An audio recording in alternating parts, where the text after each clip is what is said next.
The Kepler 442b system had been marked as a death trap for over 3 centuries. Every species that had attempted to colonize the lush, Earth-like planet had met the same gruesome fate. The reports were always identical: complete annihilation within hours of landing, with only scattered debris and mysterious burn marks left behind as evidence of their presence. Commander Zeth of the Galactic Survey Corps stood before the massive holographic display in the bridge of his exploration vessel, the Starbound Pioneer. The three-dimensional image of Kepler 442b rotated slowly, its blue oceans and green continents looking deceptively peaceful from space. Beautiful white clouds drifted across the surface, and 2 small moons orbited the planet in perfect harmony. "Sir, are you certain about this mission?" asked Lieutenant Vora, her scale hands nervously adjusting her uniform. As a member of the reptilian Saurian race, she had good reason to be concerned. The last Saurian expedition to this planet had vanished without a trace 2 decades ago. Zeth's 4 eyes focused on different sections of the display simultaneously, a trait that made his species, the Nexari, excellent navigators and tacticians. The Galactic Council has classified this world as Priority 1 for colonization. The atmospheric readings are perfect, the gravity is within acceptable parameters for most species, and the mineral wealth detected from orbital scans is extraordinary. We cannot allow fear to prevent us from claiming such a valuable world. The bridge fell silent except for the gentle humming of the ship's engines. The crew of 47 beings from 12 different species had volunteered for this mission, knowing full well the risks involved. Each had their own reasons for being there, whether it was scientific curiosity, the promise of substantial monetary rewards, or simply the desire to solve one of the galaxy's greatest mysteries. Dr. Kilera, the expedition's chief xenobiologist, approached the commander with a data pad clutched in her 6-fingered hands. Her species, the Etherians, were known throughout the galaxy for their analytical minds and their ability to process vast amounts of information quickly. "Commander, I've been reviewing the previous expedition reports, and I've noticed something interesting." Zeth turned his attention to the pale blue scientist. "What have you discovered, Doctor?" "Every expedition that has attempted to land on Kepler 442b has been completely destroyed, but there's a pattern in the destruction. The burn marks found on the debris suggest exposure to temperatures exceeding 3,000 degrees Celsius. No known natural phenomenon on the planet could generate such heat. Additionally, the metal debris shows signs of being crushed by something with immense physical strength before being burned." Lieutenant Commander Thok, a massive bear-like Ursinian, growled softly as he processed this information. His species had evolved from predators, and his instincts were telling him that something was very wrong with this mission. "Doctor, are you suggesting that there's some kind of creature on the planet that's been destroying the expeditions?" Dr. Kilera nodded gravely. "That's exactly what I'm suggesting. The evidence points to the presence of large, extremely powerful creatures capable of generating intense heat. Given the consistent nature of the attacks and the complete destruction of every expedition, I believe we're dealing with a highly territorial species that views any landing as an invasion of their domain." The bridge crew exchanged nervous glances. The idea of facing unknown creatures capable of such destruction was not appealing to anyone present. However, they were all experienced explorers who had faced dangerous situations before. Commander Zeth studied the data on Dr. Kalara's pad for several minutes before making his decision. "We will proceed with the mission, but with extreme caution. I want full defensive shields operational during our descent, and all weapon systems should be prepared for immediate deployment. We'll establish a landing zone in the northern hemisphere, far from any of the previous expedition sites." As the Starbound Pioneer began its descent through Kepler 442b's atmosphere, the crew watched through the viewports as the planet's surface became increasingly detailed. Vast forests of purple and green vegetation stretched as far as the eye could see, broken up by crystal-clear rivers and lakes. Mountain ranges rose majestically from the landscape, their snow-capped peaks gleaming in the light of the system's twin suns. The ship's sensors detected no signs of intelligent life, no energy signatures that would indicate the presence of technology or civilization. The planet appeared to be a pristine wilderness, untouched by any form of industrial development. It was exactly the kind of world that the overcrowded core systems of the galaxy desperately needed for expansion. "Commander, I'm detecting some unusual readings from the surface," reported Ensign Roth, the ship's sensor operator. The young Tyrellian's antennae twitched nervously as he studied his displays. "There are several large heat signatures moving through the forest approximately 50 kilometers from our intended landing site." Zeth moved to stand behind the sensor station. "How large are these signatures, Ensign?" "Sir, they're enormous. Each signature is approximately 60 to 80 meters in length, and they're generating surface temperatures of over 800 degrees Celsius. They appear to be moving in coordinated groups of 3 to 5 individuals." The commander felt a chill run down his spine despite the warm temperature of the bridge. Creatures of that size would be capable of incredible destruction, and the heat generation suggested some kind of natural weapon system. "Continue monitoring their movements. I want to know if any of them begin heading in our direction." As the ship descended to an altitude of 5 kilometers above the surface, the crew could make out individual trees in the vast forest below. The vegetation was unlike anything they had seen before, with some trees reaching heights of over 200 meters. Flowering vines in brilliant shades of red, orange, and gold wound around the massive trunks, creating a tapestry of colors that was breathtakingly beautiful. Suddenly, the ship's proximity alarms began blaring throughout the bridge. Ensign Roth's voice rose to a near shout as he called out his readings. "Commander, multiple large contacts rising from the forest canopy. They're airborne and heading directly for us." On the main view screen, the crew watched in stunned silence as massive shapes erupted from the treetops below. The creatures were unlike anything in the galactic databases. They possessed enormous wings that stretched over 100 meters from tip to tip, covered in scales that shimmered with an iridescent quality that made them appear to be made of living metal. Their heads were elongated and reptilian, with rows of razor-sharp teeth visible even from the ship's current altitude. Most striking of all were their eyes, which glowed with an inner fire that seemed to burn with intelligence and anger. "Dragons," whispered Dr. Keelera, her voice filled with awe and terror. "They're actual dragons." The creatures moved through the air with surprising grace for their massive size, their powerful wings beating in slow, measured strokes that carried them higher with each passing second. There were 7 of them in total, and they had arranged themselves in a perfect attack formation that demonstrated tactical thinking and coordination. "Evasive maneuvers," ordered Commander Zeth. "All weapons online. Prepare for combat." The ship's pilot, a skilled Nexari named Jorik, immediately began executing a series of complex maneuvers designed to make the ship a more difficult target. The star-bound Pioneer rolled and dove through the atmosphere, its engines screaming at maximum output as it attempted to outmaneuver the approaching dragons.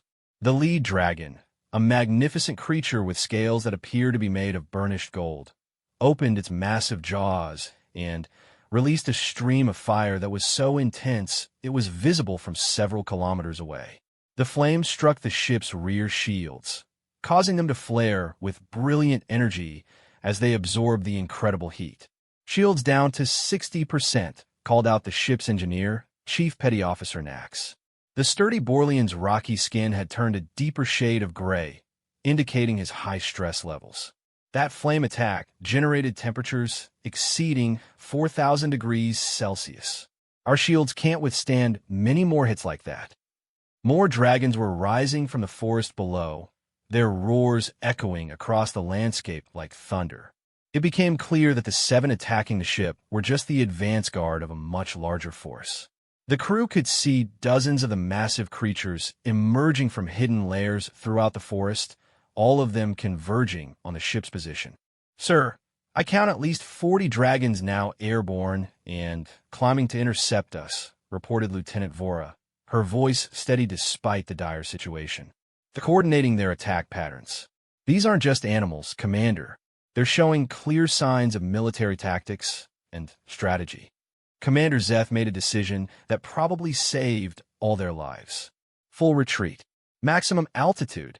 Get us out of the atmosphere immediately. The ship climbed rapidly, its powerful engines straining against the planet's gravitational pull. Below them, the dragons continued their pursuit, but their biological limitations became apparent as the atmosphere thinned.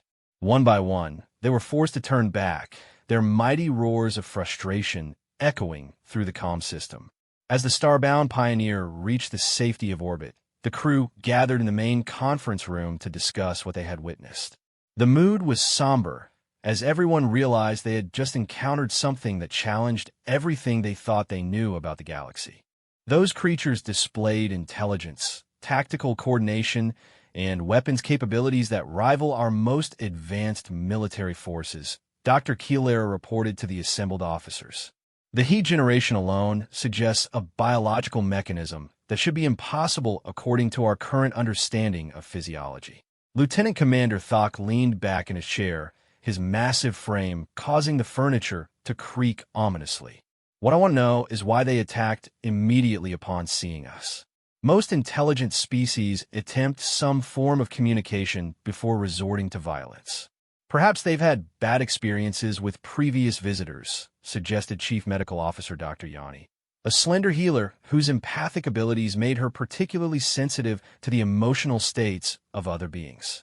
If every expedition that has landed on their world came with hostile intentions, they might have decided that the best defense is an immediate offense.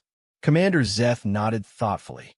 That's possible, Doctor, but it doesn't explain the complete destruction of every previous expedition. Based on what we've just witnessed, those dragons could have easily driven off intruders without killing them. The fact that they chose to completely annihilate every visitor suggests something more complex is at work here. The ship's communications officer, Ensign Lyra, spoke up from her position near the view screen.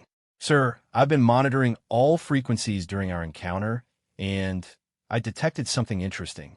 Just before the dragons attacked, there was a brief transmission on a frequency that doesn't match any known communication protocol. It lasted only 0.3 seconds, but it seemed to originate from the planet's surface. Could it have been some kind of warning signal? Asked Dr. Keeler. It's possible, Doctor.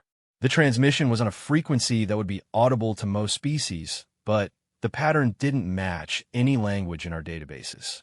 However, the timing suggests it might have been a command or coordination signal of some kind. Commander Zeth stood and walked to the large viewport that dominated one wall of the conference room. Kepler 442b hung in space before them, its beauty unmarred by the violence they had just experienced. It was hard to believe that such a peaceful-looking world harbored creatures capable of such destruction. Recommendations? He asked the assembled officers. Lieutenant Commander Thok was the first to respond. Sir, I recommend we abort this mission and report our findings to the Galactic Council. Those creatures pose a threat that our current expedition is not equipped to handle. We need a full military task force if we're going to have any hope of establishing a foothold on that planet. Dr. Keeler shook her head vigorously. I disagree, Commander. What we've discovered here is unprecedented. These creatures represent a completely new form of intelligent life, one that has somehow managed to remain hidden from galactic civilization for centuries. The scientific value alone makes this mission worth continuing. At what cost, Doctor? Demanded Chief Petty Officer Nax. Those things nearly destroyed our ship in a matter of minutes. If we attempt another landing, we might not be so fortunate. The debate continued for several hours, with valid points being raised on both sides. Some crew members argued for immediate retreat, while others insisted that the potential rewards justify the risks. Throughout the discussion, Commander Zeth remained silent, weighing the various options and considering the implications of each course of action. Finally, he made his decision. We will remain in orbit and conduct a full reconnaissance of the planet's surface. I want detailed scans of every dragon lair, every population center, and every geographical feature that might give us an advantage. We will also attempt to establish some form of communication with these creatures. If they're truly intelligent, there must be a way to reach some kind of understanding with them. Dr. Kalara's eyes lit up with excitement. Commander, if I may suggest, we should also study their behavior patterns. Intelligence gathering will be crucial if we're going to find a way to coexist with these beings. Agreed, Doctor. You'll lead the behavioral analysis team. Lieutenant Commander Thok, I want you to work with our tactical systems to develop defensive strategies in case we need to attempt another landing. Chief Nax, begin working on modifications to our shields that might better protect us against their fire attacks. As the crew dispersed to begin their assigned tasks, Commander Zeth remained at the viewport, staring down at the planet below. Somewhere in those vast forests, an entire civilization of dragons existed, one that had successfully defended their world against every intrusion for hundreds of years. The question that haunted him was whether they were dealing with savage beasts or an advanced intelligence that simply preferred isolation.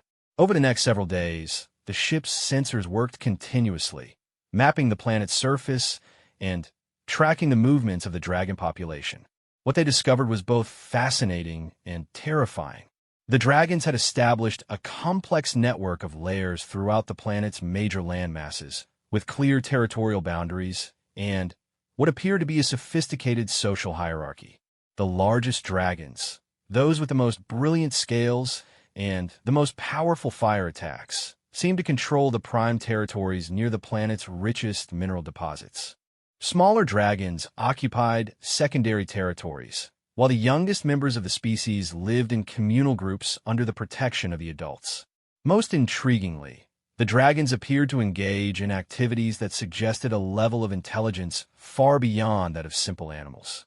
They had carved elaborate symbols into cliff faces throughout their territories, constructed what appeared to be ceremonial sites on mountaintops, and even seemed to engage in artistic activities such as arranging colored stones into complex patterns. Commander, Dr. Keelara called excitedly from her workstation, I think I've made a breakthrough in understanding their social structure. The dragons appeared to be organized into clans, with each clan controlling a specific territory. The symbols they've carved into the cliff faces seem to be territorial markers, possibly indicating ownership or boundaries.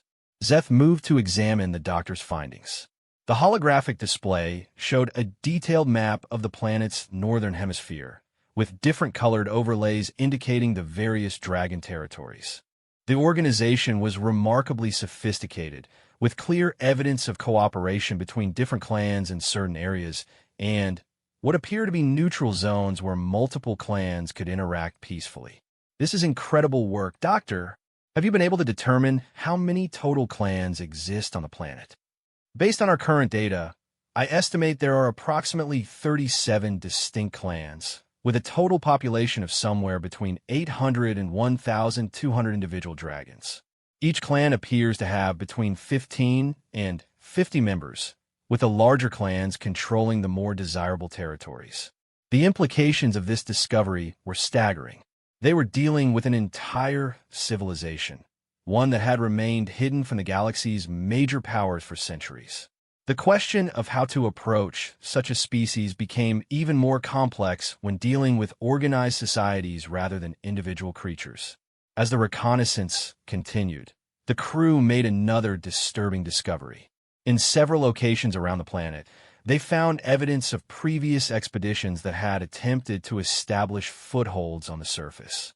The remains were exactly as the reports had described: scattered debris, twisted metal, and burn marks that suggested exposure to incredible temperatures. What was most unsettling was the systematic nature of the destruction. The dragons hadn't simply attacked and destroyed the expeditions in random fury. They had methodically hunted down every single member of each expedition, pursuing fleeing survivors across vast distances and ensuring that no one escaped to tell the tale. Sir, Lieutenant Vora reported during one of their daily briefings, I've been analyzing the attack patterns used against previous expeditions, and I've noticed something troubling. The dragons didn't just destroy the settlements and ships. They actively hunted down individual survivors who had fled into the wilderness. Some of the chase patterns extend for hundreds of kilometers from the original landing sites. Commander Zeth felt a cold knot forming in his stomach. Are you suggesting that these creatures are not just defending their territory, but are actively preventing any information about their existence from reaching the wider galaxy? That's exactly what I'm suggesting, sir. This isn't just territorial behavior. This is a deliberate campaign to maintain their planet's isolation from galactic civilization. The meeting fell silent as the implications of this revelation sank in. They were dealing with a species that not only possessed the capability to destroy any invasion force, but also had the intelligence and organization to maintain a centuries-long campaign of isolation. The question that now faced them was whether it was possible to establish peaceful contact with such a species, or whether they would be forced to add their names to the long list of failed expeditions to Kepler 442b. As they continued their surveillance, one thing became increasingly clear. The dragons of Kepler 442b were unlike anything the galaxy had ever encountered before, and finding a way to coexist with them would require a completely new approach to first contact protocols. 3 weeks had passed since the starbound Pioneer had begun its orbital reconnaissance of Kepler 442b, and the crew was no closer to finding a solution to the dragon problem than they had been on the first day. Every attempt at communication had been met with hostile responses, and the dragons seemed to have unlimited patience when it came to waiting for the ship to either leave or attempt another landing. Commander Zeth was reviewing the latest surveillance reports in his ready room when an urgent chime from the ship's communications system interrupted his thoughts. "Commander, to the bridge," came the voice of Lieutenant Vora. "We have an incoming transmission from Galactic Command." Zeth made his way quickly to the bridge, where the main view screen displayed the stern face of Admiral Corvex, the Nexary commander of the Galactic Survey Corps. The Admiral's 4 eyes focused intently on Zeth as he approached the command chair.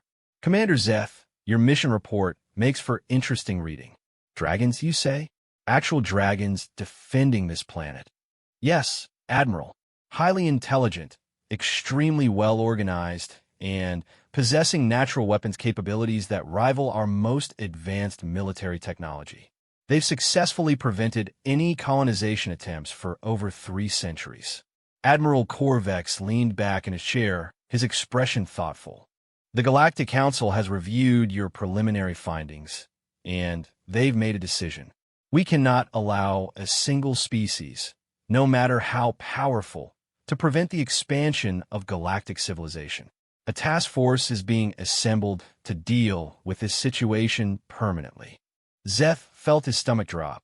"Sir, with respect, I don't believe a military solution is the answer here. These creatures show clear signs of advanced intelligence. Perhaps we should attempt a diplomatic approach before resorting to force." "Commander, your concerns are noted, but the decision has been made. Fleet Admiral Raxus will arrive in your system within 48 hours with a full battle group. Your orders are to provide him with all reconnaissance data you've gathered and to assist in the pacification of the planet." The transmission ended abruptly, leaving the bridge crew in stunned silence. The idea of a full military assault on the dragons was troubling to most of them, particularly given what they had learned about the creature's intelligence and social organization. Dr. Keelera was the first to speak. "Commander, we can't allow this to happen. What we've discovered here is a completely unique species that has managed to maintain its independence for centuries. A military assault would be nothing short of genocide." Lieutenant Commander Thok nodded in agreement. "The Admiral doesn't understand what we're dealing with here, sir. Those dragons aren't just powerful animals. They're a civilization, and they have every right to defend their world." Zeth found himself in an impossible position. His duty was to obey orders from Galactic Command, but his conscience told him that what was being planned was wrong. The dragons had never ventured beyond their own world to threaten anyone. They were simply defending their home against repeated invasions. "Sir," Ensign Lyra called out from the communication station, "I'm detecting a massive energy surge from the planet's surface. Multiple dragon formations are taking flight simultaneously across all continents." On the main view screen, The crew watched as hundreds of dragons rose from their lairs throughout the planet. The massive creatures arranged themselves in complex formations that seemed to cover every major landmass. It was clear that they had detected the ship's communications with Galactic Command and understood that a larger threat was coming. Fascinating, Dr. Keelara murmured as she studied the sensor readings. They're not just reacting defensively. Look at these formations. They're positioning themselves for a coordinated planetary defense. This level of organization suggests a command structure that spans the entire planet. The bridge crew watched in awe as the dragons executed maneuvers that would have been impressive even for the galaxy's most advanced military forces. Groups of dragons from different clans worked together seamlessly, covering strategic positions and establishing overlapping fields of fire that would make any landing attempt extremely costly. Suddenly, something unexpected happened. A single dragon, larger and more magnificent than any they had seen before, broke away from the defensive formations and began climbing toward space. This creature was enormous even by dragon standards, with wingspan that had to be over 150 meters. Its scales were a deep, rich gold color that seemed to absorb and reflect light simultaneously. "Commander," Ensign Roth called out, his voice tight with tension. "That dragon is continuing to climb. It's already reached the upper atmosphere, and it shows no signs of stopping." The impossibility of what they were witnessing struck the crew like a physical blow. No biological creature should be able to survive in the vacuum of space. Yet this dragon continued to climb higher and higher, apparently unaffected by the lack of atmosphere or the deadly radiation of space. "How is that possible?" Lieutenant Vora whispered, her voice filled with awe. Dr. Keelara was frantically working at her station, trying to understand what they were seeing. "I'm detecting some kind of energy field surrounding the creature. It appears to be generating its own localized atmosphere and protection against cosmic radiation. The energy output is incredible." The dragon reached an altitude of 200 kilometers above the planet's surface before finally stopping its ascent. It hung motionless in space for several minutes, its massive head turned toward the starbound pioneer. Even across the vast distance, the crew could feel the weight of its gaze, and there was something unmistakably intelligent and calculating about the way it observed them. Then, impossibly, the dragon began to speak. The communication came through on the same frequency that Ensign Lyra had detected during their first encounter with the dragons. The voice was deep and resonant, with harmonics that seemed to vibrate through the ship's hull itself. "Visitors from the void," the dragon said, its words perfectly clear despite being transmitted across the vacuum of space. "We know why you have come, and we know what follows in your wake. We have faced your kind before, and we will face them again." Commander Zeth found his voice after several seconds of stunned silence. "You can speak? You understand our language. We understand all languages, surface dweller. We have listened to the death cries of your predecessors for 3 of your centuries. We know your words, your thoughts, your intentions.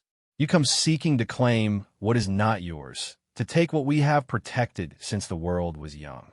Dr. Keelara leaned forward eagerly. "Please, we want to understand. We don't have to be enemies. Surely there's a way for our species to coexist peacefully." The dragon's laughter was like distant thunder. "Peace? You speak of peace while your war fleets gather in the dark between stars? We sense their approach, small ones. Your admiral brings death and fire, thinking to claim our world through force of arms." "The fleet wasn't our idea," Zeth said desperately. "We tried to recommend a diplomatic approach, but our superiors wouldn't listen. You have to understand, not all of us want conflict." "Perhaps," the dragon replied, its tone becoming slightly less hostile. "But understanding means little when actions speak louder. Your people have sent 47 expeditions to our world over the past 3 centuries. Each came with weapons.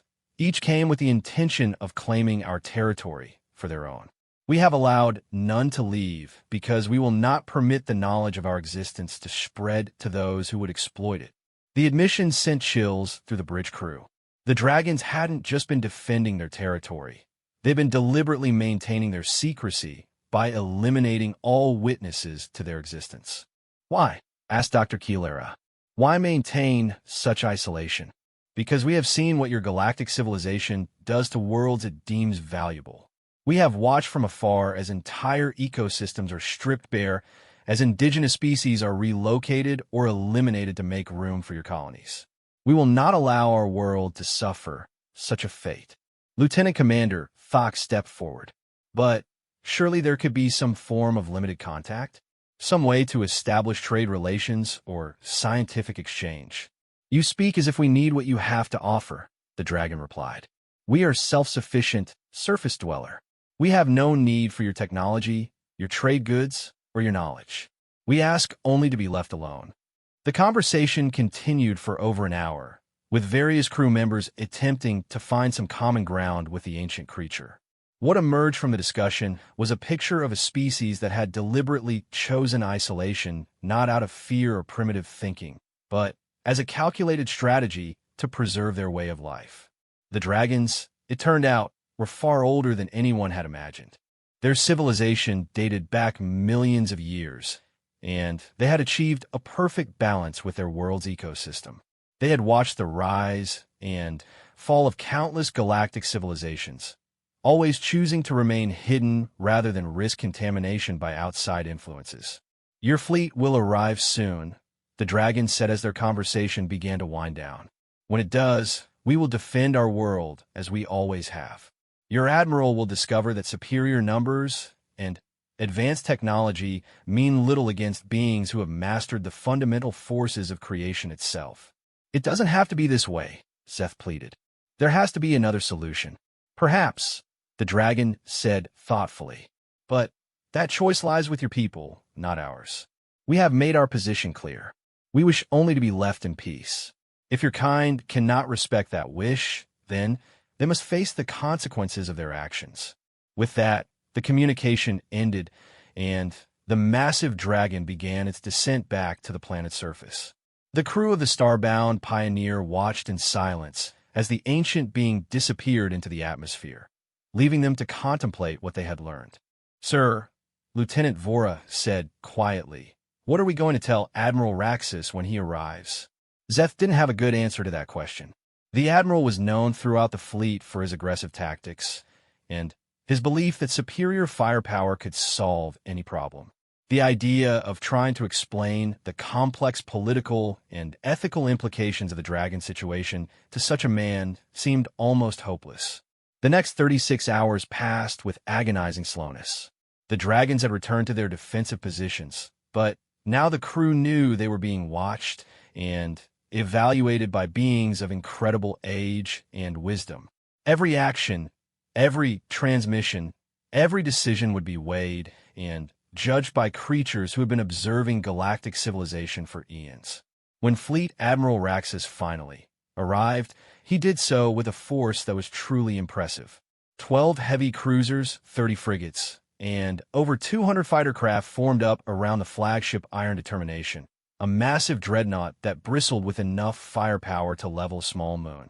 The Admiral himself was a Corvanian, a species known for their military prowess and their aggressive expansionist policies. Standing over 3 meters tall and covered in armored plates that had evolved from his species' natural carapace, Raxus was an imposing figure even by galactic standards.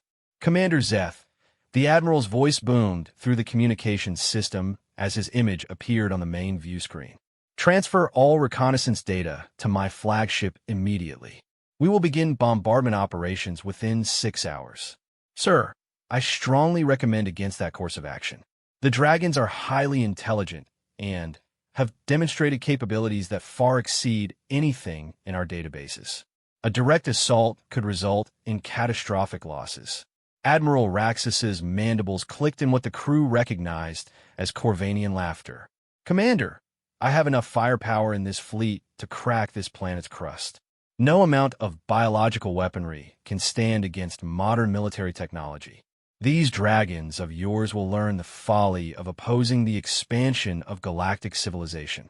Despite Zeth's protests and Dr. Kalara's detailed briefings on dragon intelligence and capabilities, Admiral Raxus was determined to proceed with his assault plan. The fleet began moving into attack formation, with the heavy cruisers taking positions in high orbit while the frigates and fighters prepared for atmospheric penetration. The Dragon's response was immediate and terrifying. Every dragon on the planet rose simultaneously, creating a defensive screen that extended from the surface to the very edge of space. But these weren't the same creatures that had attacked the starbound Pioneer weeks earlier. These dragons were larger, more powerful, and surrounded by energy fields that made them visible to sensors across vast distances. Admiral, called the sensor operator aboard the flagship, I'm reading over 3,000 individual contacts rising from the planet's surface. Sir, these readings don't make sense. Some of these creatures are registering energy outputs comparable to our heavy cruisers. Admiral Raxus studied the tactical display with growing concern. The number of dragons was far higher than anyone had estimated, and their energy signatures suggested capabilities that challenged everything he thought he knew about biological limitations. Sir, the communications officer reported, we're receiving a transmission from the planet.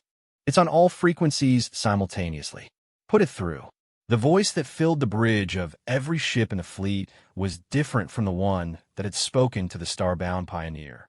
This voice was older, deeper, and carried with it a weight of authority that seemed to press down on everyone who heard it. Warriors of the Void, you come to our world with weapons of war, seeking to claim through violence what you could not obtain through wisdom. We are the eldest of this world, and we speak for all who call this place home. Withdraw now, and you may depart unharmed. Press forward with your attack, and you will join the ranks of those who came before you. Admiral Raxus's response was exactly what Commander Zeth had feared it would be. Unknown entity, this world has been designated for colonization by the Galactic Council.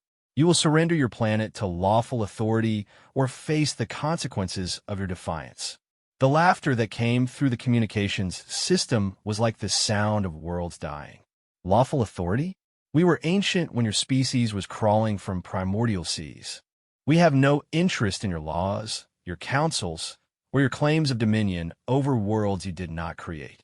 Then, you have chosen destruction, Admiral Raxus declared, and he gave the order that would seal the fate of his entire fleet. All ships, open fire. Target the largest concentration of hostiles, and show them the power of galactic civilization. The fleet's weapons opened up in a coordinated barrage that lit up space around Kepler 442b. Particle beams, plasma torpedoes, and kinetic projectiles rained down toward the planet's surface, creating a light show that was visible from the edge of the system. The Dragon's counterattack was beyond anything anyone in the fleet could have imagined. The creatures that rose to meet the incoming weapons weren't just breathing fire. They were generating contained stellar plasma, miniature suns that burned with temperatures exceeding those found in the cores of stars.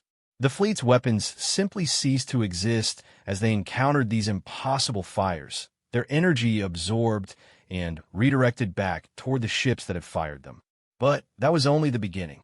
The largest dragons, beings that dwarfed even the massive creature that had spoken to the starbound Pioneer, began to sing. The sound was beautiful and terrible beyond description, a harmony that seemed to resonate through the fabric of space itself. As their voices rose together, reality began to bend around them. The fleet's shields flickered and failed as the fundamental forces holding them together were disrupted by the dragon's song. What's happening? Admiral Raxus shouted over the chaos on his bridge. Report. Sir, our shields are failing across the entire fleet. The weapon systems are shutting down. It's as if the laws of physics are being rewritten around us. Through the viewports, the fleet could see the truth of their situation. They weren't facing animals or even an advanced technological civilization. They were facing beings that had mastered forces beyond current understanding, creatures that could manipulate reality itself through the power of their will. The battle, such as it was, lasted less than 10 minutes. When it was over, half the fleet hung dead in space, their crews unconscious but alive. The other half had been transported to the far edge of the system by means that no one could explain. Admiral Raxus found himself alone on the bridge of his flagship, which had somehow been transported to a stable orbit around Kepler 442b. The massive dragon that had first spoken to the starbound pioneer materialized beside his command chair, its presence filling the bridge despite the apparent impossibility of its being there. "Admiral," the dragon said, its voice now gentle despite its immense power, "you have seen what awaits those who would take our world by force. Your crews live because we choose mercy over justice, wisdom over vengeance. Tell your superiors what you have witnessed here. Tell them that some things in this galaxy are not meant to be conquered."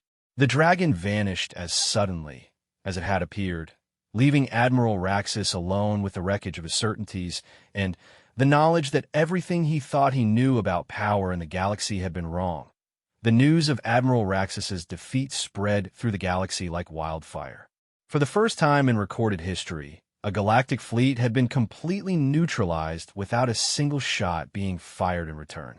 The dragons of Kepler 442b had demonstrated power that challenged every assumption about the balance of forces in civilized space. On the remote mining station of Vega 7, a human named Jake Morrison was finishing his shift in the deep core extractors when a news bulletin appeared on his work terminal. As the only human working on the predominantly alien station, Jake had grown accustomed to being the outsider, but this particular news story caught his attention in a way that few galactic events ever did. "Dragons," he muttered to himself as he read the report. Actual honest-to-God dragons defending a planet against the entire galactic fleet. Now that's something you don't see every day. Jake was what most of the galaxy considered an oddity. Humans were a relatively new species to interstellar civilization, having achieved faster-than-light travel only 50 years earlier. Most galactic citizens regarded them as primitive and aggressive, useful mainly for dangerous jobs that other species preferred to avoid. What made Jake particularly unusual was his hobby. While most miners spent their off-duty hours in the station's entertainment districts or sleeping off the effects of whatever mind-altering substances they preferred, Jake spent his time in the station's small recreation deck cooking. It had started as a necessity. Human dietary requirements were different from most galactic species, and the station's food synthesizers produced meals that were nutritionally adequate, but barely edible by human standards. Jake had begun experimenting with local ingredients and traditional Earth cooking methods, gradually developing a reputation among the station's residents for creating meals that were unlike anything they had experienced before. "Jake," called out Vrex, a Carillion engineer whose 6 arms made him incredibly efficient at his job. "You working on anything special for tonight's meal? That thing you made last week with the Altarian root vegetables was incredible." Jake grinned as he secured his mining equipment in its storage locker. "I'm thinking barbecue tonight, Vrex. Got hold of some real interesting meat from that trader who came through yesterday, and I've been wanting to try out a new dry rub recipe." The concept of cooking meat over an open flame was foreign to most galactic species. The majority of civilized races had moved to synthesized foods millions of years ago, viewing the preparation of organic matter as primitive and somewhat barbaric. Only humans seemed to maintain the ancient practice of combining various ingredients and subjecting them to controlled heat to enhance flavor. As Jake made his way to his quarters, he couldn't stop thinking about the news report. The idea of creatures powerful enough to defeat a modern military fleet captured his imagination in a way that few things did. He had always been fascinated by stories of Earth's mythical past, and the thought of actual dragons existing somewhere in the galaxy was thrilling. What he didn't know was that his fascination with the dragon story was about to change the course of galactic history. 3 days later, Jake was approached by Commander Elena Vasquez of the Earth Colonial Administration. Commander Vasquez was a no-nonsense military officer who had spent her entire career dealing with humanity's often difficult integration into galactic society. "Mr. Morrison," she said as she entered the recreation deck where Jake was preparing lunch for the station's day shift, "I have an unusual proposition for you." Jake looked up from the Regellian herb mixture he was grinding. "Commander? I wasn't expecting Earth Command to have any interest in a mining station cook." Under normal circumstances, we wouldn't. But these aren't normal circumstances. She activated a small holographic projector that displayed the Kepler 442b system. I assume you've heard about the Dragon situation? Hard to miss it, ma'am. Every news service in the galaxy has been talking about it nonstop. What? Commander Vasquez studied Jake for a moment before continuing. The Galactic Council has officially classified Kepler 442b as a no-contact zone. No further expeditions, no military actions, nothing. The Dragons have effectively won their independence through superior force. Good for them, I guess. What does that have to do with me? Earth Command has been asked to provide a representative for a special mission. The Council wants to make one last attempt at peaceful contact before writing the planet off entirely. They figure that since humans are the newest members of galactic civilization, we might have a different perspective on the situation. Jake set down his grinding bowl and gave the commander his full attention. You want me to go on a diplomatic mission to a planet full of dragons? Ma'am, with respect, I'm a cook and a miner, not a diplomat. Actually, Mr. Morrison, that's exactly why we want you. Every other attempt at contact has been made by military personnel, scientists, or professional diplomats. All of those approaches have failed.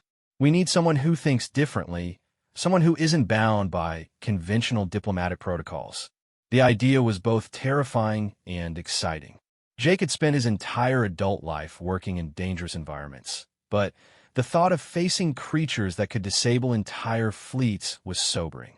On the other hand, the opportunity to be part of something truly historic was appealing. What exactly will my role be on this mission? Officially, you'd be listed as a cultural attaché. Unofficially, your job would be to find some way to establish meaningful contact with the Dragons. The mission commander will be Captain Sarah Chun of the exploration vessel New Horizon. She's one of our most experienced deep space commanders and has specifically requested a non-traditional approach to this assignment. Jake thought about it for several minutes while he continued preparing lunch for the station crew. The familiar routine of chopping vegetables and seasoning meat helped him think through the implications of what Commander Vasquez was proposing. When will we leave? The New Horizon departs Earth in 6 days. You need to be at Luna Station by tomorrow evening to join the crew and receive briefings on everything we know about the Dragons. It was a life-changing decision, but as Jake looked around the mining station that had been his home for the past 3 years, he realized that he was ready for a change. I'll do it. The journey to Kepler 442b aboard the New Horizon took 2 weeks, during which Jake received intensive briefings on dragon behavior, previous contact attempts, and the political implications of the mission. Captain Chun proved to be a thoughtful and intelligent commander who is genuinely interested in finding a peaceful solution to the dragon situation. Mr. Morrison, she said during one of the planning sessions, I want you to understand that this mission is considered a long shot by Earth Command. The Dragons have made it clear that they don't want contact with galactic civilization, and they have the power to enforce that desire. However, if there's even a small chance of establishing peaceful relations, we have to try. Jake nodded, still somewhat amazed that he was part of such an important mission. Captain, I've been thinking about the problem, and I have an idea that might be worth considering. I'm listening. Every previous expedition has approached the Dragons as either conquerors, scientists, or diplomats. But what if we approach them as guests? Captain Shin raised an eyebrow. Explain. Well, think about it. The Dragons have been dealing with invaders for centuries. Every ship that's approached their world has done so with the intention of taking something from them, whether it's territory, resources, or knowledge. What if we approach them with the intention of giving them something instead? What could we possibly offer to beings that powerful? Jake grinned. Dinner. The captain stared at him for a moment, then burst out laughing. You want to cook for the Dragons? Not just cook for them, Captain. I want to invite them to a barbecue. Think about it.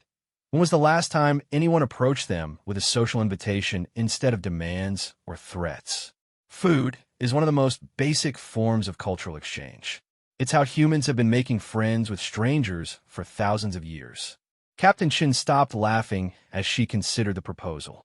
It's certainly unconventional, but given that conventional approaches have all failed miserably, Unconventional might be exactly what we need. The New Horizon dropped out of hyperspace at the edge of the Kepler 442b system 3 days later. As they approached the planet, the crew could see the familiar sight of dragons rising from the surface to investigate the new arrival. However, something was different this time. Instead of the aggressive attack formations that had greeted previous expeditions, the dragons seemed to be maintaining a cautious but non-hostile posture. They surrounded the ship at a respectful distance, clearly ready to defend their world if necessary, but not immediately attacking. "They're waiting," observed Lieutenant Commander Torres, the ship's tactical officer. "It's as if they're giving us a chance to state our intentions." Captain Chun activated the ship's communication system. "This is Captain Sarah Chun of the Earth vessel New Horizon. We come seeking peaceful contact with the inhabitants of this world. We have no weapons, no territorial claims, and no demands. We simply wish to extend an invitation." The response came from the familiar voice of the dragon that had spoken to previous expeditions. "Humans, we have heard of your species. You're new to the void, and your reputation precedes you. What invitation do you extend?" Jake stepped forward and activated his own microphone. "My name is Jake Morrison, and I'm a cook. I'd like to invite you and your people to join us for a barbecue." The silence that followed was so complete that the crew began to worry that they had offended the dragon somehow. Then, unexpectedly, the dragon began to laugh. "A barbecue? You come to our world, where we have destroyed fleets and humbled admirals, and you invite us to eat with you?" "Yes, sir. I figure if we're going to be neighbors in this galaxy, we might as well get to know each other properly. And there's no better way to do that than over a good meal."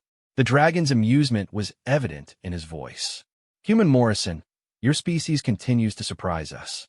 We have observed your people from afar since you achieved spaceflight, and you are unlike any species we have encountered before. Very well, we accept your invitation, but we will host this barbecue on our world. You will land with a small party, and we will provide the location." Captain Chin looked at Jake with a mixture of admiration and concern. "Mr. Morrison, you realize that every other expedition that's landed on that planet has been completely destroyed." Jake nodded, but his expression was calm and confident. "Captain, I don't think we're going to have that problem. Something tells me that dragons who are curious enough about barbecue to accept an invitation from strangers aren't going to hurt the people who are providing the food."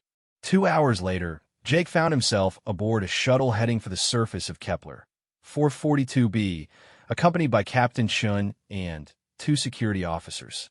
The shuttle's cargo hold was filled with carefully selected ingredients that Jake had chosen specifically for this historic meal. Premium beef from Earth's grasslands, pork ribs from the finest farms in the Sol system, and a variety of vegetables and spices that he hoped would be appealing to alien palates. The landing site, chosen by the dragons, was a beautiful clearing in the middle of a vast forest. Ancient trees towered hundreds of meters overhead, their canopy filtering the light of the twin suns into a gentle, golden glow. A crystal-clear stream ran along one edge of the clearing, and the air was filled with the songs of countless alien birds. As the shuttle touched down, the crew could see dragons emerging from the forest around them. But these weren't the aggressive warriors that had destroyed previous expeditions. These dragons were curious, almost playful, as they approached the landing site with obvious interest. The dragon that had spoken to them from orbit was indeed massive, with golden scales that seemed to capture and reflect the sunlight. But as he approached the shuttle, his posture was relaxed and welcoming rather than threatening.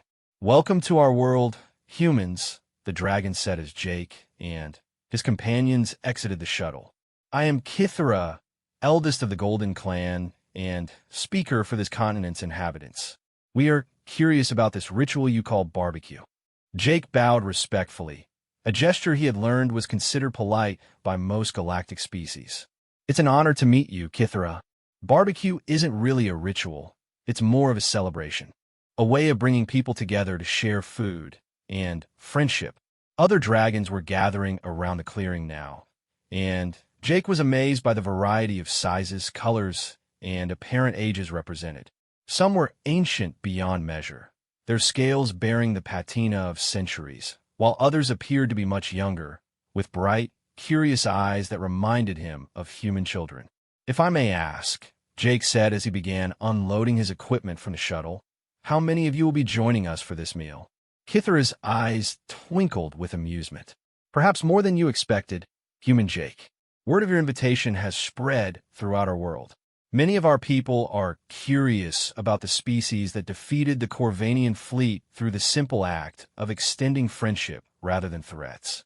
As if to emphasize his point, the sky above the clearing began to darken as hundreds of dragons descended from the upper atmosphere. They came from all directions, representing what appeared to be every clan and territory on the planet. The clearing quickly became surrounded by dragons of every size and color imaginable.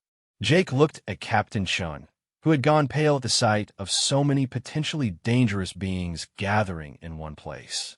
"Captain, I'm going to need a bigger grill." What followed was the most extraordinary cultural exchange in galactic history. Jake set up his portable barbecue equipment with the help of several younger dragons who proved to be surprisingly adept at following cooking instructions. As the meat began to cook, the rich aroma of wood smoke and seasoned protein filled the clearing. The dragon's reaction to the smell was immediate and dramatic. Ancient beings who had witnessed the rise and fall of civilizations began to gather around the barbecue pit like children drawn to a candy store. The aroma seemed to trigger something primal in them, a response that transcended their usual dignified behavior. "This scent," whispered one of the elder dragons, a magnificent silver-scaled female named Thessarian. "It reminds us of something we had forgotten, something from the time before time, when the world was young and we were—" She paused, as if searching for the right words. "Different than we are now."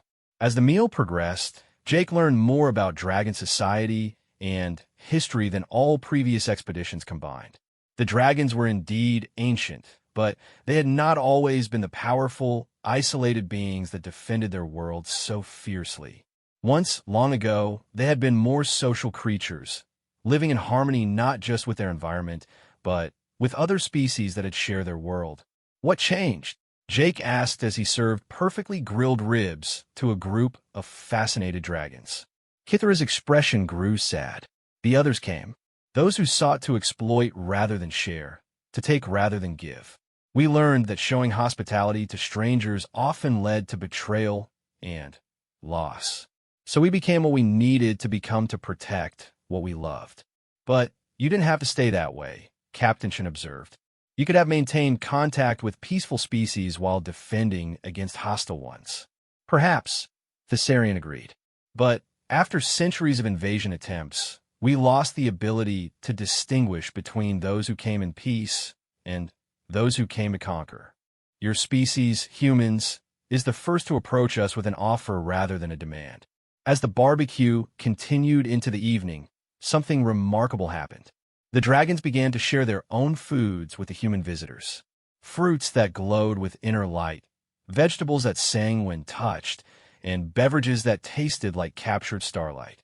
It was a true cultural exchange, with both species learning from each other. The most surprising revelation came from a young dragon named Pyraxis, whose copper-colored scales marked him as a member of one of the smaller clans. "Human Jake," he said as he sampled a piece of barbecued brisket, "this method of cooking meat over fire, it awakens memories that we thought were lost forever." "What kind of memories?" "Memories of our ancestors, from before we learned to generate our own heat. There was a time, millions of years ago, when we too cooked our food over flames. The scent takes us back to that time, to a more innocent age when we gathered together not for war councils or territorial disputes, but simply to share meals and tell stories." Jake realized that he had accidentally stumbled upon something profound. The barbecue wasn't just introducing the dragons to human culture. It was reconnecting them with their own ancient heritage. The smell of cooking meat over wood fire was triggering genetic memories that predated their evolution into the powerful beings they had become. As the evening progressed, The gathering took on an almost magical quality. Dragons who had not spoken to each other in decades were sharing stories and laughter.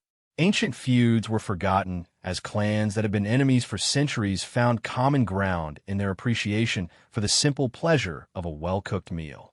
When it came time for the humans to leave, the atmosphere had changed completely. The dragons who had once viewed all visitors as potential threats now saw them as friends. The isolation that had protected their world for so long was finally beginning to crack, not because of force or diplomacy, but because of the simple act of sharing a meal. "Human Jake," Kithara said as the shuttle prepared for departure, "you have given us something we did not know we had lost. In return, we offer you something that no other species has ever received. The friendship of the dragons of Kepler, 442b. You and your people are welcome here always." As the shuttle lifted off from the planet's surface, Jake looked back at the clearing where hundreds of dragons were still gathered, sharing food and stories under the light of the twin moons. He had come to establish diplomatic contact, but what he had actually done was far more important. He had reminded an entire civilization of what they had once been and what they could be again. The galaxy would never be the same. The news of Jake Morrison's successful first contact with the dragons of Kepler, 442b, spread through human space with unprecedented speed. Within days of the New Horizons' return to Earth, every major news network was broadcasting footage of the historic BBQ that had achieved what centuries of military force and diplomatic overtures had failed to accomplish. President Elena Rodriguez of the Earth Colonial Administration found herself fielding calls from every major galactic power, all wanting to understand how humanity had managed to establish peaceful relations with beings that had humbled the galaxy's most powerful fleet. The irony was not lost on her that Earth, the newest and supposedly most primitive member of the Galactic Council, had succeeded where ancient civilizations with millions of years of experience had failed. "Ladies and gentlemen," President Rodriguez announced during an emergency session of the Galactic Council, "what happened at Kepler, 442b, represents a new paradigm in interspecies relations." The dragons didn't respond to force, intimidation, or traditional diplomacy. They responded to genuine friendship and cultural exchange. The reaction from the assembled delegates was mixed. Some, particularly the representatives of species that had lost expeditions to the dragons, were skeptical that such a simple approach could have lasting results. Others, especially the younger civilizations, saw it as validation of more peaceful methods of expansion and exploration. Admiral Corvex of the Nexary Survey Corps was among the skeptics. "With respect, Madam President, one successful BBQ does not constitute a lasting diplomatic breakthrough. The dragons remain a potential threat to galactic expansion, and we have no guarantee that their current friendly disposition will continue." President Rodriguez smiled as she activated a holographic display showing recent communications from Kepler, 442b. "Actually, Admiral, we do have such a guarantee. The dragons have formally invited Earth to establish a permanent embassy on their world. Furthermore, they've expressed interest in sharing certain technologies that could benefit the entire galaxy." The implications of this announcement sent ripples of excitement and concern throughout the chamber. For centuries, the galaxy's technological advancement had been driven by competition between species, with new discoveries jealously guarded as sources of strategic advantage. The idea of beings as powerful as the dragons freely sharing their knowledge was almost unthinkable. Dr. Sarah Chun, who had been promoted to ambassador following the mission's success, addressed the council from the human delegation section. "The dragons have made it clear that their willingness to share technology comes with conditions. They will only work with species that demonstrate a commitment to peaceful coexistence and environmental stewardship. Military applications of dragon technology are strictly forbidden." This restriction caused considerable grumbling among the more militaristic species represented in the council. The Corvanian delegate, General Raxith, was particularly vocal in his objections. "This is unacceptable," General Raxith declared, his armored carapace clicking with agitation. No single species should have the power to dictate terms to the rest of the galaxy. The dragons may be powerful, but they are still only one world against thousands. The temperature in the chamber seemed to drop several degrees as a new voice joined the conversation. The dragons had established a real-time communication link to the council chambers, and Kithra's presence filled the room despite his being millions of light years away. General Raxith, the dragon's voice carried a note of gentle reproach. We do not dictate terms to anyone. We simply offer our friendship and knowledge to those who approach us with similar intentions. Those who prefer the path of conquest and domination are free to pursue that course, but they will do so without our assistance.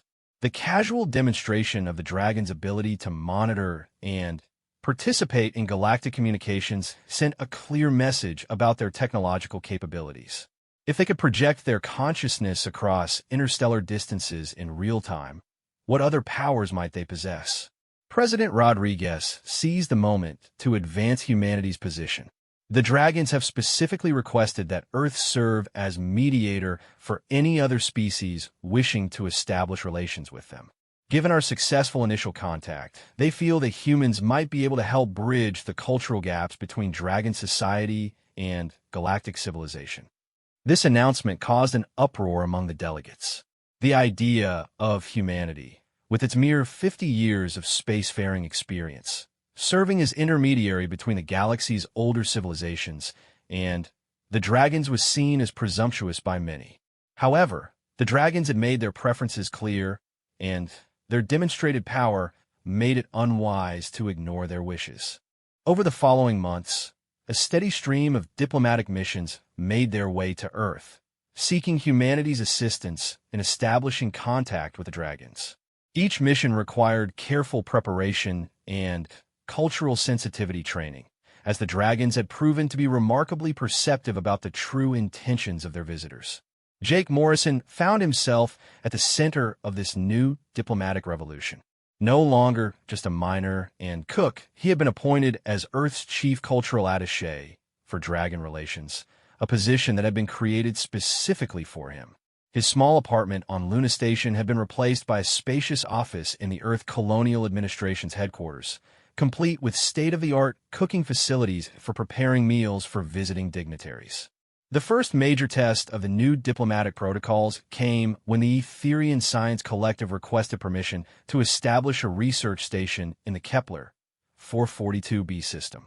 The Etherians were among the galaxy's most advanced scientific civilizations, and their interest in dragon technology was primarily academic rather than military. Dr. Vexen, the Etherian delegation leader, was a brilliant xenobiologist who had spent centuries studying consciousness and intelligence in non-humanoid species. His six-fingered hands trembled with excitement as Jake prepared a traditional Earth barbecue for the pre-contact meal. Mr. Morrison, Dr. Vexen said as he watched Jake season a rack of ribs with a complex spice mixture, I must admit that I find your methods unconventional. In Etherian culture, important negotiations are preceded by months of careful protocol design and formal presentations of credentials. Jake chuckled as he adjusted the temperature on his grill. Doctor, I've learned that dragons aren't particularly impressed by credentials or formal protocols. What they respect is genuine intention and authentic behavior. This barbecue isn't just about the food. It's about showing them that we're willing to be vulnerable and open with them. The Etherian delegation arrived at Kepler 442b to find that the dragons had prepared an elaborate welcome ceremony. Hundreds of dragons from different clans had gathered in a vast natural amphitheater carved into the side of a mountain, their scales creating a dazzling display of colors that shifted and changed as they moved. Kithra served as the primary host for the occasion, but he had been joined by several other elder dragons whose presence indicated the importance the dragons placed on this meeting. Thessarian, the silver-scaled matriarch of the mountain clans, and Pyraxis, now recognized as a spokesperson for the younger generation of dragons, flanked the Golden Elder as the Etherian shuttle landed in the center of the amphitheater. Welcome, children of the Etherian worlds, Kithra's voice resonated through the natural acoustics of the amphitheater. "We have heard much about your people's dedication to knowledge and understanding. You honor us with your presence." Dr. Vexen's scientific training had prepared him for many scenarios, but nothing had prepared him for the sheer majesty of being surrounded by hundreds of ancient, intelligent dragons. His voice trembled slightly as he responded to the welcome. "Great Kithra, we come seeking knowledge, but more importantly, we come seeking wisdom. Our people have always believed that true understanding comes from respectful exchange between equals." The barbecue that followed was even more elaborate than Jake's original feast. The Etherians had brought delicacies from their homeworld, including crystalline fruits that sang when touched and beverages that changed color based on the drinker's emotional state. The dragons reciprocated with foods that challenged every assumption about what constituted edible matter. Flowers that bloomed with flavor on the tongue, waters that carried the memories of ancient rains, and fruits that grew only in soil enriched by dragon fire. As the meal progressed, Dr. Vexen found himself in deep conversation with Thessarian about the nature of consciousness and the relationship between mind and reality.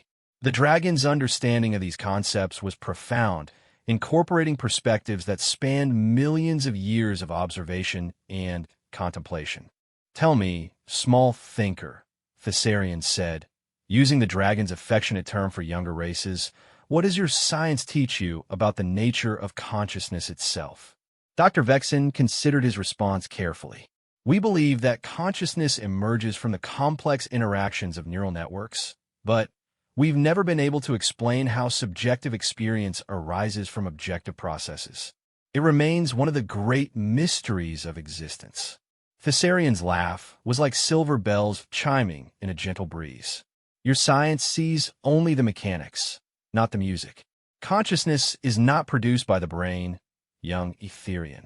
The brain is merely the instrument through which consciousness expresses itself in physical reality. You speak of consciousness as if it exists independently of physical matter. Because it does. We dragons learned long ago that mind shapes reality far more than reality shapes mind. This is the foundation of our abilities, the source of our power. When we breathe fire hot enough to melt starship hulls, we are not simply exhaling combustible gases. We are imposing our will upon the fundamental forces of creation itself." This revelation sent shockwaves through Dr. Vexen's worldview. If consciousness could directly manipulate physical reality, then everything the Etherians thought they knew about the universe was incomplete. The dragons weren't just biologically advanced creatures. They were beings who had learned to transcend the normal limitations of physical existence. Would you be willing to share this knowledge with our people?" Dr. Vexen asked, hardly daring to hope. "That depends," Thessarian replied, "on what your people would do with such knowledge. Power without wisdom leads to destruction. Wisdom without compassion leads to isolation. We have learned both lessons through painful experience." The negotiations that followed were unlike any in galactic history. Rather than formal treaties and legal documents, the dragons insisted on what they called bonds of understanding, shared experiences that would create lasting connections between their species and those seeking their friendship. For the Etherians, this meant several of their scientists would spend extended periods living among the dragons, learning their ways and gaining insights that could never be transmitted through traditional academic channels. In return, the dragons would send some of their younger members to Etherian worlds, where they could observe how advanced scientific civilizations operated. The success of the Etherian contact opened the floodgates for other species seeking dragon friendship. The healers, a species renowned throughout the galaxy for their medical knowledge, were invited to study dragon physiology and learn healing techniques that incorporated consciousness manipulation. The architects, master builders whose structures lasted for geological ages, gained access to dragon knowledge about working with living stone and organic materials. Each contact followed the same pattern established by Jake's original barbecue, a shared meal that demonstrated mutual respect and genuine friendship, followed by extended cultural exchange that benefited both species. The dragons seemed to take particular pleasure in these gatherings, as if each new friendship helped heal ancient wounds left by centuries of hostile contact attempts. However, not all species were successful in their attempts to establish dragon relations. The Corvanian Empire, still smarting from their military defeat, attempted to approach the dragons through traditional diplomatic channels, offering trade agreements and military alliances. The dragons politely but firmly declined, explaining that the Corvanian culture's emphasis on conquest and dominance was incompatible with their values. The Syndicate of Corporate Worlds, a loose alliance of species united primarily by commercial interests, fared even worse. Their delegation arrived with detailed proposals for mining rights, technological licensing agreements, and profit-sharing arrangements. The dragons listened patiently to their presentations, then dismissed them with a single comment from Kithra: "You offer us nothing but the opportunity to participate in our own exploitation." Word of these rejections spread quickly through galactic society, creating a new dynamic in interspecies relations. For the first time in recorded history, there was a power that could not be bought, conquered, or intimidated. The dragons had created a new category of civilization, one that judged others not by their military strength or economic power, but by their character and intentions. This shift had profound implications for galactic politics. Species that had traditionally relied on force or wealth to achieve their goals found themselves marginalized in the new order, while smaller, more peaceful civilizations gained access to technologies and knowledge that dramatically enhanced their capabilities. The human role as intermediary between the dragons and galactic civilization became increasingly important as more species sought to establish contact. Jake Morrison found himself traveling constantly, attending barbecues on dragon worlds, training diplomatic teams in cultural sensitivity, and helping to design contact protocols that respected both dragon preferences and galactic needs. During one particularly memorable evening on Kepler 442b, Jake found himself sitting beside a campfire with Pyraxis, sharing stories about their respective species' histories. The young dragon had become fascinated by human culture, particularly the concept of individual achievement overcoming social limitations. "Your species puzzles us, Jake Morrison," Pyraxis said as he absently shaped the campfire's flames into elaborate sculptures with his breath. "You are so young, so crude in many ways, yet you succeed where ancient civilizations fail. How do you explain this paradox?" Jake considered the question while watching the dragon's flame sculptures dance in the night air. "I think it's because we don't know any better, Pyraxis. We don't have millions of years of that's how things are done holding us back. When we see a problem, we try to solve it with whatever tools we have available, even if those tools seem primitive to more advanced species. Ignorance as strength," Pyraxis mused. "An interesting philosophy. Not ignorance exactly, but innocence maybe? We approach new situations without the burden of knowing all the ways they could go wrong. Sometimes it gets us into trouble, but sometimes it lets us find solutions that nobody else would even think to try." Pyraxis nodded thoughtfully. "We dragons have become perhaps too wise, too cautious. We know the weight of our power and the consequences of our actions. Your barbecue succeeded because it never occurred to you that offering to cook for beings who could destroy fleets was inappropriate or dangerous. Was it inappropriate?" The dragon's laughter lit up the night sky. "Profoundly so, by any reasonable standard, which is precisely why it worked." As Jake looked around the gathering, dragons and humans sharing stories, Etherian scientists discussing consciousness theory with ancient WIRMS, healer medics learning impossible medical techniques, he realized that something unprecedented was happening. The galaxy was learning to value wisdom over power, compassion over conquest, and friendship over dominance. It had all started with the simple act of inviting strangers to share a meal, but it was growing into something that would reshape galactic civilization itself. The dragons who had once slaughtered every intruder were now teaching the galaxy species how to truly live together in peace. And it all began with the scent of human barbecue stopping them cold.